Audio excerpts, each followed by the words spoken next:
اللهم صل على سيدنا محمد يا رب صل وسلم دائما ابدا على حبيبي. اللہ تعالیٰ اپنی کتاب نازل کرتے ہیں، اس کتاب میں جو دعوت ہے وہ اگر سمجھ میں آ جائے تو ہمارا لائف اسٹائل پورا چینج ہو جائے، ترجیحات تبدیل ہو جائیں. لیکن ہم جب دنیا کی طرف نکلتے ہیں تو ماحول ہمیں کسی اور طرف لے کر جاتا ہے. ماحول اور اسلام کی جنگ ہے. ماحول کسی اور طرف، آپ جب باہر نکلیں گے دنیا کی باتیں، پیسہ، صحت، عزت، شہرت، سکون، ہر آدمی یہی باتیں کرتا ہوا آپ کو نظر آئے گا. قرآن جب آپ پڑھیں گے تو وہ اور ہی دنیا میں آپ کو لے جاتا ہے. وہ کہتا ہے انا جعلنا ما علی الارض زینۃ لہا، زمین کے اوپر تمہیں جو کچھ نظر آ رہا ہے یہ زمین کی زینت ہے. زینت سجی ہوئی چیز کو کہا جاتا ہے جس میں اٹریکشن ہو، اسے دیکھ کر انسان کا دل اس کی طرف مائل ہو، بچھا چلا جائے. اٹ از کالڈ، بولو بھائی، زینت. مزین اسی سے نکلا ہے. ایک عام گاڑی ہوتی ہے، ایک دولہا کی گاڑی ہوتی ہے. دولہا کی گاڑی کیا ہوتی ہے؟ مزین. ایسا ہی ہے نا، ڈیکوریٹ کرنا کسی چیز کو. دکانوں میں جائیں، ڈیکوریشن پیس رکھے ہوئے ہوتے ہیں کہ نہیں ہوتے؟ وہ کسی کام کے ہوتے ہیں؟ بولو نا یار. وہ ویسے ہی بس شو کے لیے، زینت کے لیے. اسی لیے جب کسی ڈیکوریشن کی دکان پہ جائیں تو دل مائل ہوتا ہے، یار کیا خوبصورت گلدستہ، یار کیا خوبصورت سینری ہے. ہوتا ہے کہ نہیں ہوتا؟ لیکن وہ گلدستہ کسی کام کا نہیں ہوتا. ایسا نہیں ہوتا کہ گھر میں رکھیں گے تو آکسیجن دے گا اس میں جو پودا لگا ہوا ہے. اس میں جو ٹماٹر لگے ہوئے ہیں وہ سچی مچی کی ہیں، کبھی مہمان آ گئے تو توڑ کے سالن پکا کے کھا جاؤ. ایسا بولتے کیوں نہیں ہوتا. وہ جھوٹی موٹی کے ہوتے ہیں.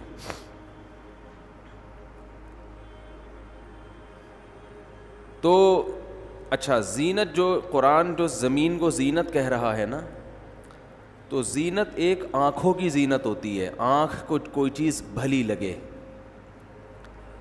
آنکھ کو کوئی چیز بھلی لگے گی، جیسے گلدستے ہیں، سینری ہے خوبصورت، آبشار بنائی ہوئی ہے اس میں، اور پانی گر رہا ہے، بڑا اچھا لگ رہا ہے. کراچی والوں کو ویسے بھی پانی کہیں نظر آ جائے تو بہت اچھا لگتا ہے. چلو تصویر میں ہی نظر آ گیا پانی، ٹینکر نظر آتے ہیں. خیر، تو یہ ہے آنکھوں کے لیے زینت، جس کو دیکھ کر انسان کی آنکھیں خوش ہوتی ہیں. قرآن جو کہتا ہے کہ ہم نے اس زمین کے اوپر کی چیزوں کو زینت بنایا، تو اس سے مراد صرف آنکھوں کی زینت نہیں ہے. ہر وہ چیز جس کی کو دیکھ کر آپ کا دل اس کی طرف مائل ہو، اٹ از کالڈ، بولو، زینت. مثلاً پھیکی دال، روٹی،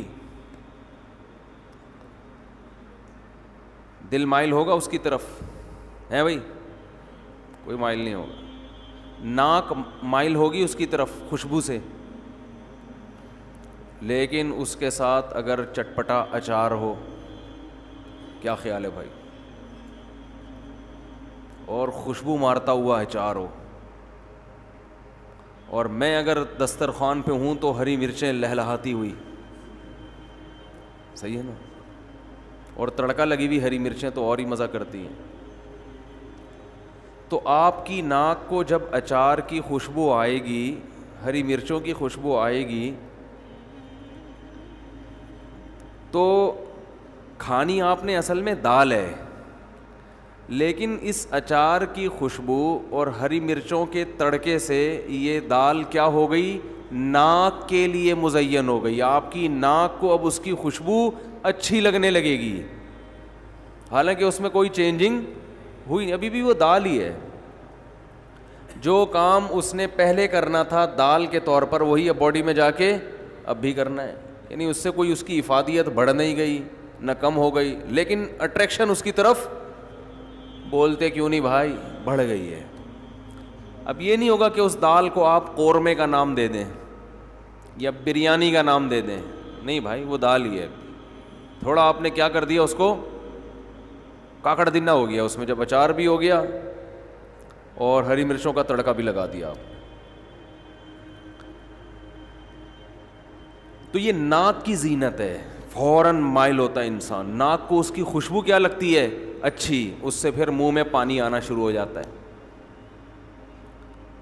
جب آپ شادی میں بیٹھے ہوئے ہوتے ہیں کھانے کے انتظار میں، جو اس طرح سے لوگ بیٹھے ہوئے ہوتے ہیں، ایسا لگتا ہے جیسے زندگی ہو گئی کھانا کھائے ہوئے. جو انتظار ہوتا ہے نا جو کنڈیشن ہوتی ہے، اس کو دیکھ کر لگتا ہے کہ ونس اپون اے ٹائم، ایک دفعہ کا ذکر ہے کہ انہوں نے کھانا کھایا تھا.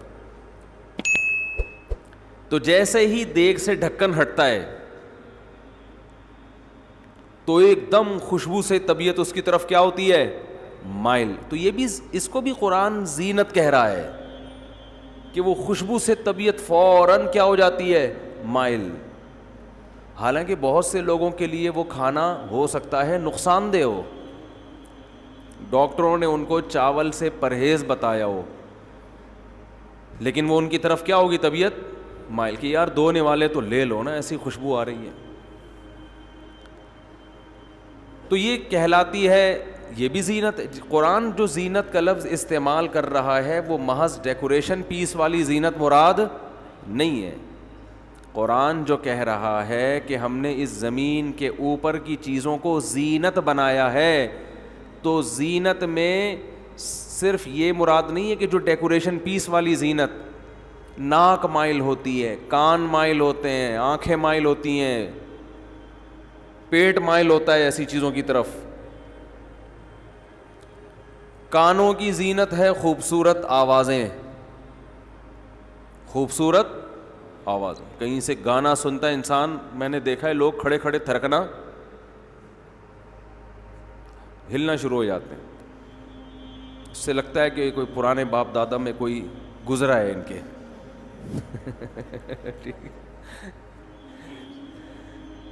کوئی باپ دادا میں کوئی گزرا ہے، کوئی میراثی ٹائپ کا، معذرت کے ساتھ، یعنی گلوکار کہہ لو، میراثی کا لفظ ذرا زیادہ سخت ہو جاتا ہے. کوئی گزرا ہے، کوئی ہے ان کا کوئی لنک، وہ بلڈ سے کچھ نہ کچھ ایک دو بیکٹیریا آ گئے ہیں. تو یہ جو گانا سنتے ہی تھرکنا شروع ہو جاتے ہیں، مزہ آتا ہے نا. وجہ کیا ہے کہ حالانکہ اس گانے کی جو ورڈنگ ہے، الفاظ ہے، بسا اوقات انتہائی فحش، انتہائی بیہودہ، بعض دفعہ اس میں شرکیہ بات ہوتی ہے، لیکن شاعری اور موسیقی مل کر اس برائی کو کیا کر دیتے ہیں؟ مزین. کیا کر دیتے ہیں بھائی؟ زینت دے دیتے ہیں. تبھی شاعری کے ذریعے اچھی بات کو برا اور برائی کو اچھا کر کے پیش کیا جاتا ہے. اس کی ایک مثال دیتا ہوں. ابھی کل کہیں کوئی کلپ کسی نے بھیجا ابھی، جو کیا نام ہے وہ کوہ پیما تھے نا، علی سگپارہ کوہ پیما، جو کیٹو کی پہاڑی پر گئے تھے اور لاپتہ ہیں. اللہ تعالیٰ بظاہر یہی ہے کہ انتقال ہو گیا، اللہ ان کی مغفرت فرمائے، ان کے درجات کو بلند فرمائے. کوئی بھی انسان ہو اس کا نقصان بہرحال ایک نقصان ہے. کل ایک دم ایک فیس بک پہ کلپ آیا جس میں، فیس بک پہ نہیں سوری، میں کہیں بیٹھا ہوا تھا تو ایک نیوز چلی، نیوز تھی کہ کسی نے گانا بنایا ہے کہ واپس آ جاؤ اور اس طرح کر کے نا، اور اس میں یہ بتایا کہ نیوز میں کہ ان کے بیٹے نے یہ کہا ہے کہ میں اپنے والد کے مشن کو، ان کے خواب کو پورا کروں گا. کیٹو کی پہاڑی پہ چڑھنا میرے والد کا ایک خواب تھا، جو خواب انشاءاللہ میں پورا، بولو بھائی، کروں گا. تو انسان کی نیچر ہے کہ جب بھی کوئی چیلنج کے انداز میں بات کرتا ہے نا تو دل اس کی طرف مائل ہوتا ہے، یار چیلنج کیا ہے. اور ماحول بھی ایسا کہ ایک آدمی لاپتہ ہو گیا، ظاہر ہے اس پہ ترس بھی آتا ہے انسانوں کو. تو یہ جو ڈائلاگ ہے نا کہ میں اپنے والد کے خواب کو پورا کروں گا، یہ ڈائلاگ بھی کان کی زینت ہے. لوگوں کو یہ ڈائلاگ کیا لگتے ہیں؟ بولو اچھے یار زبردست، چلو باپ کا تو انتقال ہو گیا لیکن بیٹا اس مشن کو کیا کرے گا، خواب کو پورا. انسان کی عادت ہے وہ مزین چیز سے فوراً متاثر ہو جاتا ہے، چاہے وہ مزین ڈائلاگ ہو، چاہے وہ کوئی ڈیکوریشن پیس ہو. وہ یہ نہیں دیکھتا کہ اس کی حقیقت کیا ہے. یہ بہت پوائنٹ کی بات کر رہا ہوں، اللہ کرے کسی طرح کھوپڑی میں اتر جائے. اب دیکھو اس ڈائلاگ کی، اگر آپ اس دعوے کی اگر آپ گہرائی میں جاؤ تو کوئی سمجھدار آدمی ان کے بیٹے کو بٹھائے، کاش میری ان کے بیٹے سے ملاقات ہو جائے یا میرا پیغام ان تک پہنچ جائے. کہ آپ کے والد نے خواب دیکھا تھا کہ میں سردیوں میں بغیر آکسیجن ماسک کے میں کیٹو کی پہاڑی کراس کروں گا، وہ جان سے ہاتھ دھو بیٹھے، آپ اپنے والد کے خواب کو پورا کرنے کا مشن لے کے چلو گے. ہو سکتا ہے پورا کر دو، ہو سکتا ہے آپ کی بھی موت واقع ہو جائے. لیکن اگر موت واقع نہیں ہوئی، آپ نے اپنے والد کے خواب کو پورا کر دیا تو خدا کی قسم اس کا آپ کے باپ کو کوئی فائدہ نہیں ہوگا، کچھ بھی نہیں فائدہ ہوگا اس میں. یا تو یہ ہوگا کہ یہ خواب پورا نہیں ہوگا، آپ کی بھی ڈیتھ ہو جائے گی، اللہ نہ کرے. پھر آپ کی اولاد کہے گی میں اپنے ابا اور دادا کے خواب کو، بولو نا. اور اگر پورا کر دیا تو آپ کے ابا کو اس خواب کے پورا کرنے سے کوئی فائدہ نہیں ہے، کیونکہ یا تو آپ کا آخرت پر ایمان ہے یا نہیں ہے. دو باتوں میں سے ایک ہے نا. اگر آخرت پر، یہ تو مسلمان ہے، ایمان ہے ہوگا انشاءاللہ. اگر آپ کا آخرت پر ایمان نہیں ہے، دو ہی قسم کے طبقے ہیں میرے بھائی دنیا میں. کچھ کہتے ہیں آخرت ہوگی، حساب و کتاب ہوگا، مرنے کے بعد ہم ختم نہیں ہو جاتے. کچھ کہتے ہیں نہیں سب فنش. تو اگر آپ کا آخرت پر ایمان نہیں ہے تو جو مرنے والا ہے وہ کیا ہو گیا، ختم، فنش، کہانی کیا ہو گئی. اب آپ خواب پورا کرے نہ کرے، باپ کو یہ پتہ ہی نہیں چلے گا کہ میرا بیٹا خواب پورا کر رہا ہے کہ نہیں کر رہا، تو وہ تو ویسے ہی کوئی فائدہ نہیں ہے. اگر آپ کا آخرت پر ایمان نہیں ہے تو بس ختم، اب کہانی کیا ہو گئی، فنش. اب تو آپ اپنی زندگی کو بچانے کی فکر کرو کہ بھائی اگر اس میں میری جان کو کوئی فائدہ ہے اور جان ہلاک ہونے کا خطرہ نہیں ہے تو کوئی بات نہیں، کیٹو کیا اور بھی کہیں چاند پہ جانے کی بھی کوشش کریں گے پھر.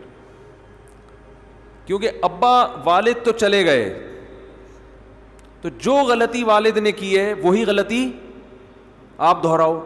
رسک تو ہے نا، جان 1% بھی خطرہ ہو، 1% بھی، تو انسانی جان سے زیادہ کوئی چیز قیمتی نہیں ہے.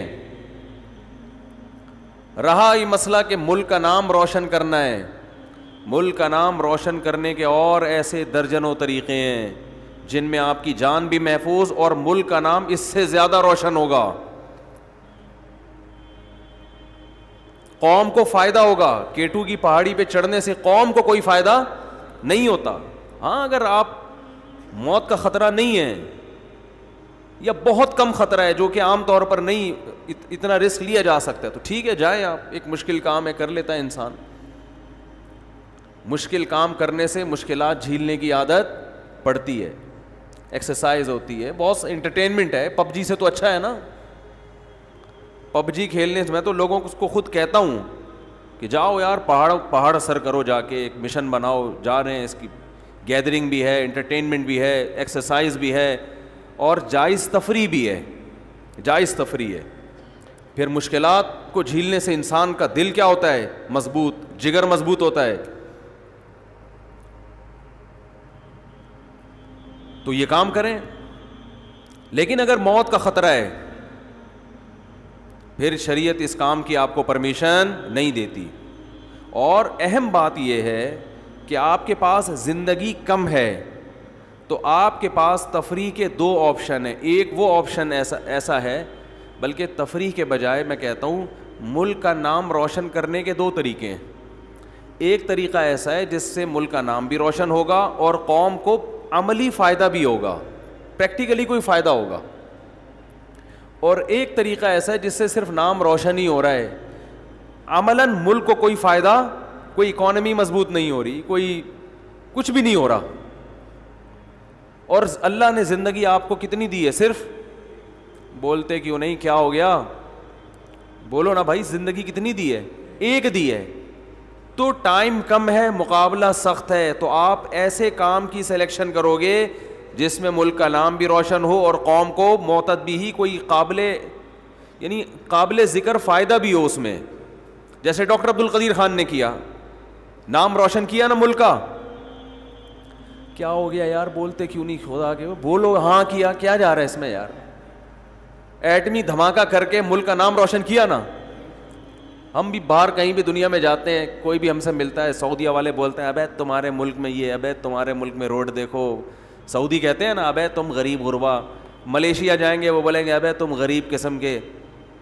ہر جگہ پاکستانیوں کو تانے ملتے ہیں نا. ملیشیا کتنا خوبصورت ملک ہے, کیسے خوبصورت روڈ ہیں اس کے, کیا اکانومی ہے. آپ ترکی جائیں مزہ آ جاتا ہے. وہ ترکی والے بھی ہمیں تانا دیتے نہیں ہیں لیکن دے سکتے ہیں, ابے تم کیا یار غریب غربا کشکول لے کے گھومتے رہتے ہو. کوئی 5 سال مکمل حکومت کرتا نہیں, پہلے ٹانگیں کھینچ کے اس کی ہٹا دیتے ہو. ہے بھائی, نہ سیاسی سطح پہ اپنے جو بگیسٹ سٹی آف کنٹری ہے اس کا حال دیکھو تم جا کے. کچرا خانہ بنا ہوا ہے, وہ گٹر بہہ رہے ہیں, بچے نکل رہے ہیں گٹروں کے اندر سے. اب کیا میں اس پہ بولوں؟ تم یہ تو ملک کا نام روشن ہو رہا ہے. بولو نا کیا ہو گیا؟ نہیں, کہیں سے بھی روشن نہیں ہو رہا. لیکن ایک چیز ہمارے پاس, ہم ان سے پوچھتے ہیں بم ہے تمہارے پاس؟ ہیں ملیشیا والے سے بولتے بم ہے, جیب دکھاؤ, چیک کریں, بم نہیں ہے بھائی. ہمارے پاس کیا ہے؟ بولو نا, بم ہے. بم ہے, بم کسی بھی ٹائم پہ پھٹ سکتے ہیں. بم کی اپنی دہشت ہوتی ہے. آپ کہیں گے بم ہونے سے کیا ہوتا ہے؟ یہ آپ کو نہیں پتا. لیکن جو ملک دشمن قوتیں ہیں وہ کہتی ہیں معاشی لحاظ سے مضبوط ہو جاؤ, بم ہمیں دے دو. آئی بات سمجھ میں؟ وہ کہتے ہیں کوئی بات نہیں, آپ اکنامیکل بہت مضبوط ہو جائیں, آپ بہت مضبوط ہو جائیں, آپ کی غربت بھی ہم ختم کر دیں گے. آج اگر پاکستان ایگریمنٹ کر لیں امریکہ کے ساتھ کہ یار ہمارے ساتھ ایگریمنٹ کرو, ہماری غربت ختم کرو, کراچی کو بنا دو جیسے خود ہو ویسے, ایسا ہٹو بچوں کنٹری بنا دو ہمارا, وہ بنا دیں گے. کہیں گے 2 چیزیں دے دو, ایک فوج ہمارے کنٹرول میں دے دو اور ایک بم اپنی پینٹ سے نکال کے ہماری پینٹ میں ڈال دو. یہ جو پٹاخہ ہے نا یہ ہمیں بالکل بھی اچھا نہیں لگتا. بات آ رہی ہے سمجھ میں؟ تو ملیشیا نے چونکہ یہ کام کیا ہے, ملیشیا نے یہ کام کیا ہے. ملیشیا کی کوئی مضبوط آرمی نہیں ہے, کوئی بم نہیں ہے, کر رہا ہے ترقی. کرتا رہے گا, باقی کنٹری بھی کرتے رہیں گے, پاکستان کو نہیں کرنے دیں گے یہ اتنے آرام سے. بلوچستان میں سونا ہے, بلوچستان میں تیل ہے, گیس ہے, کوئلہ ہے, 2 سال کے کوئلے کے ذخائر ہیں, اتنا بہترین کوئلہ کہ میں نے خود ایک ماہر معیشت سے براہ راست سنا کہ بلوچستان کو اگر کھودنا شروع کر دیا جائے تو پاکستان لیبیا برونائی کو پیچھے چھوڑ دے گا. اتنے وسائل اللہ نے دیے ہیں, سندھ میں ہے, بلوچستان میں ہے, کراچی میں, کیا کچھ نہیں ہے. چاروں موسم آتے ہیں, پہاڑ دیکھو ہمارے, دنیا کی سب سے بڑی پہاڑی ٹھیک ہے ماؤنٹ ایوریسٹ ہے, لیکن K2 کا مقابلہ نہیں کر سکتی. ماؤنٹ ایوریسٹ بھی K2 سے چند فٹ ہی بلند ہے. پہاڑی علاقے بھی ہیں, سرسبز علاقے بھی ہیں, صحرا بھی ہیں, چٹانیں بھی ہیں, کون سی چیز ہے جو نہیں ہے. لیکن اتنی پابندیاں آپ کے اوپر لگی ہوئی ہیں, کیوں؟ آپ کے پاس کیا ہے؟ بولنے میں اتنا مزہ آتا ہے, مجھے اتنا مزہ, بم ہے, مجھے اتنا مزہ آ رہا ہے بولنے میں, ایسا لگتا ہے جیسے میری جیب میں رکھا ہوا ہے. تو آپ کو بولنے میں مزہ نہیں آ, مجھے تو بولنے میں اتنا مزہ آ رہا ہے. ہمارے پاس کیا ہے؟ بم ہے. تو یہ نام روشن کیا ڈاکٹر عبد القدیر خان, اور صرف اکیلے نے نہیں کیا, ان کے ساتھ جو سائنٹسٹ تھے انہوں نے کیا. تو یہ قابل فخر ہے ہمارے لیے, یہ ہے قومی ہیرو. کوئی میدان جنگ میں بہادری کے جوہر دکھاتا ہے, کوئی میڈیکل سائنس میں کوئی کارنامہ کر کے لاتا ہے. یہ لوگ ہیں جو حقیقی معنوں میں ملک کا نام روشن کرتے ہیں. میں علی سگپارہ کی کوئی برائی نہیں کر رہا, ان کی جو نیت تھی اللہ ان کی مغفرت فرمائے, ان کے درجات کو بلند فرمائے, لیکن جو بات ہمیں جو صحیح لگے گی ہم تو وہی کریں گے نا, ہم تو وہی کریں گے. بھائی زندگی اللہ نے آپ کو تھوڑی دی ہے, تو اس تھوڑی زندگی میں آپ کے پاس ٹائم کم ہے, مقابلہ سخت ہے, تو اس ٹریک کو متعین کرو جس میں بلندی بھی ہو اور قوم کا فائدہ بھی ہو اور مرنے کے بعد صدقہ جاریہ بھی ہو. ڈاکٹر عبد القدیر خان نے وہ کام کیا ہے کہ ہمارے بڑے علماء کہتے ہیں کہ آج ہماری داڑیاں اور پگڑیاں ڈاکٹر عبد القدیر خان جیسے سائنسدانوں کی وجہ سے محفوظ ہیں, ورنہ پاکستان کو کب کا ملیا میٹ کر چکے ہوتے, کب کا ملیا تباہ ہو چکا ہوتا پاکستان. وہی حشر کیا ہوتا جو عراق کا ہے اور لیبیا کا حشر ہے, یہاں بھی وہی سب کچھ ہو رہا ہوتا. انڈیا کھا چکا ہوتا آپ کو اب تک.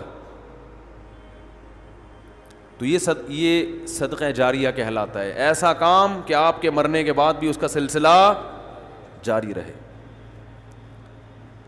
تو میں ان کے بیٹے سے ایک ریکویسٹ کروں گا, درخواست کروں گا کہ آپ اپنے والد کے خواب جو تھا نا اس کو پورا کرنے کے بجائے آپ کوئی ایسا کام کریں کہ وہاں اپنے والد کو فائدہ پہنچائیں, کوئی ایسا کام کریں. تو میں یہ پہلے بات مکمل کر دوں کہ آخرت پر ایمان بعض لوگوں کا ہوتا نہیں ہے, تو ان کے لحاظ سے تو جو دنیا سے جانے والا ہے وہ کیا ہو گیا, چلا گیا. اب اس کے خواب کو آپ پورا کریں یا ادھورا چھوڑیں, مرنے والے کی صحت پہ کوئی فرق نہیں پڑتا, وہ تو ہڈیاں ہو کے ختم. اور اگر آپ کا آخرت پر ایمان ہے کہ نہیں مر کے ختم نہیں ہوتا, حساب و کتاب شروع ہوتا ہے, تو آخرت پر ایمان جس کا ہے تو ہمیں اللہ اس کے رسول نے بتایا ہے کہ آخرت میں نیک عمل فائدہ پہنچاتا ہے. ولد صالح يدعو له, وہ نیک اولاد جو باپ کے لیے دعائیں مانگتی ہے مغفرت کی. علم ينتفع به, علم جس سے فائدہ اٹھائیں لوگ, کوئی بھی علم ہو, چاہے دین کا علم ہو یا دنیا کا علم ہو, جس سے لوگ فائدہ اٹھائیں. ينتفع به, کیا الفاظ ہے, آج مجھے اس حدیث کا مطلب سمجھ میں آ رہا ہے. نبی صلی اللہ علیہ وسلم نے فرمایا اذا مات ابن آدم انقطع عمله الا من ثلاث. بعض حدیث کے الفاظ ایسے ہوتے ہیں جو اس وقت سمجھ میں نہیں آتے, حالات سمجھا دیتے ہیں کہ اس کا یہ مفہوم ہے. نبی نے فرمایا انسان جب دنیا سے جاتا ہے اس کا عمل ختم, 3 چیزیں باقی رہتی ہیں. صدقۃ جاریہ, کوئی نیک کام کر کے گیا جس سے لوگ فائدہ اٹھا رہے ہیں, کنواں کھود دیا, مدرسہ بنا دیا, مسجد بنا دی, یتیم خانہ بنا دیا, ہسپتال بنا دیا. ولد صالح یدعو لہ, نیک اولاد جو باپ کے لیے دعائیں. سوال پیدا ہوتا ہے اولاد اگر نیک نہ بھی ہو تو بھی باپ کے لیے دعائیں مانگے گی, وہ تو باپ کو فائدہ ہوگا. تو صالح کا لفظ اللہ نبی نے کیوں بتایا نیک اولاد؟ سوال پیدا ہوتا ہے کہ نہیں ہوتا؟ اس کا جواب یہ ہے کہ دعائیں نیک اولاد ہی مانگا کرتی ہے. بری اولادیں ایک دفعہ قرآن خوانی کروا کے, دیگیں بانٹ کے, تمبو شمبو لگا کے ختم. بہت مشکل ہے یار, کیسے سمجھائیں بات, اتنی صاف ستھری باتیں بھی سمجھ میں نہیں آ رہی تو پھر کیا سمجھ میں آئے گا آپ کو؟ عمران خان کی تقریر تو پھر بہت مشکل ہے کہ وہ سمجھ میں آ جائے, یا اور کسی سیاسی لیڈر کی. جی ٹھیک. تو ولد صالح یدعو لہ, نیک اولاد جو دعا مانگے. اس لیے کہ نبی صلی اللہ علیہ وسلم کو یہ بات معلوم ہے کہ جو دعائیں مانگنے والی اولاد ہے وہ بری اولاد دعائیں مانگتی نہیں ہے, وہ فارمیلٹی پوری کرتی. ابا کا تیجا ہے تو تمبو شمبو لگائے, قرآن خوانی مسجد میں بچوں کو بلا کے پیسے پکڑا دیے, یعنی ثواب بھی بک رہا ہے مارکیٹ میں. ٹھیک ہے نا, کہ مدرسے کے بچوں کو دریا, بچے بھی دیکھ رہے ہوتے ہیں آج بریانی ٹائٹ, وہ اسی حساب سے بخشش کی دعا کرتے ہیں جتنی اس بریانی میں بوٹیاں نظر آئیں. اگر دال چاول کھلاؤ گے تو وہ ایسی پھسپھسی سی دعا نکلے گی ان کے منہ سے. ٹھیک ہے نا. تو جتنا گاڑھا سالن ہوگا اتنی زیادہ بخشش دعا, یعنی ایسی پاورفل دعا. تو وہ فارمیلٹی ہے کہ ابا تھے, پھر سالانہ برسیاں منا لیتے ہیں. یہ کوئی مغفرت کا, یہ کوئی اصال ثواب تھوڑی ہے, تو کچھ بھی نہیں ہے, ایسے ہی ہے, انٹرٹینمنٹ ہے, ایک فارمیلٹی ہے کہ ہر قوم میں کچھ رسومات ہوتی ہیں تو مسلمان بھی کچھ رسومات کر لیتے ہیں. یہ دعا نہیں ہے. حکیم الامہ مولانا اشرف علی تھانوی رحمہ اللہ تعالیٰ تھے بڑے کڑک مزاج. ان کو کسی نے ہدیہ دیا اور فرمایا, ہدیہ دیتے ہی فرمایا دعا کریں میرے لیے. انہوں نے فوراً ہدیہ واپس کیا, فرمایا ہمارے ہاں دعائیں بکتی نہیں ہیں. یعنی مطلب یہ کہ فری میں بھی میں کر سکتا تھا, ہدیہ دے کے فوراً کہ دعا کریں, تو اس سے گویا یہ لگ رہا ہے کہ پہلے یہ پیسے لے لیں اس کے بعد کیا کریں. وہ کڑک مزاج تھے تو وہ کہہ دیا کرتے تھے. انہوں نے کہا یہ ہمارے یہاں فری میں دعائیں ہو جاتی ہیں. تو وہ پھر معذرت کی اس نے, حضرت وہ تو میں ویسے ہی لگا دیا میں نے ساتھ میں, مقصد تو یہ تھا کہ دعا کریں, یہ تو میں ویسے ہی دے رہا ہوں.